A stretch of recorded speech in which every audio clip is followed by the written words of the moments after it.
Hi, story time. Today we're going to talk about the egg. I know we did last week, we did eggs, but this is a little different. The Egg by M.P. Robertson.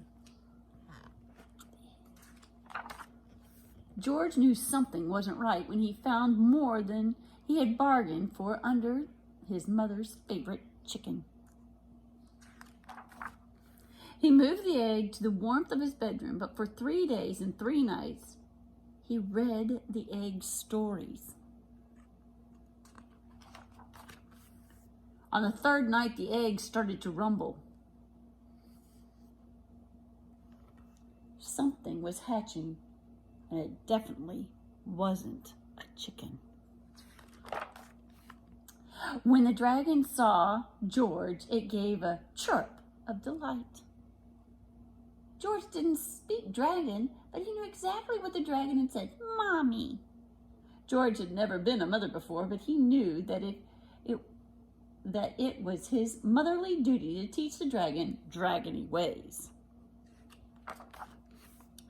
The first lesson he taught was the fine art of flying.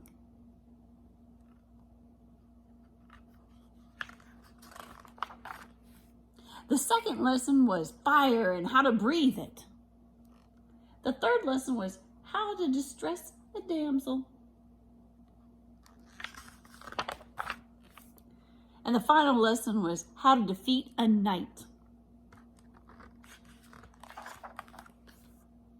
Every evening, as all good mothers should, George read the dragon a bedtime story. One night, as he read from a book of dragon tales, the dragon looked longingly at the pictures. A sizzling tear rolled down his scaly cheek, and the dragon was lonely.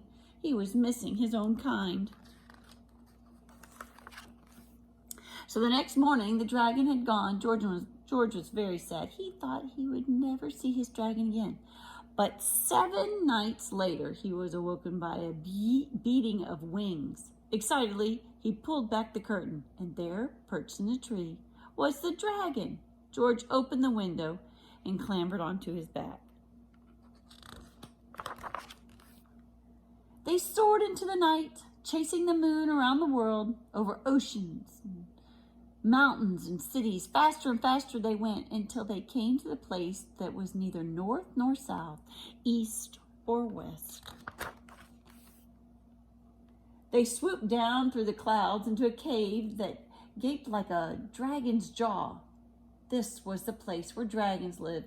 Dragons gave a roar of delight. He was home at last.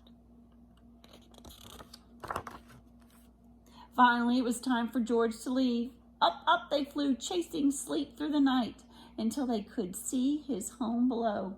George hugged his dragon tight, and the dragon gave a roar. George didn't speak dragon, but he knew exactly what the dragon had said. Thank you. This week, we're going to talk about dragons and knights and princesses and how a dragon's supposed to act. But this was a different egg.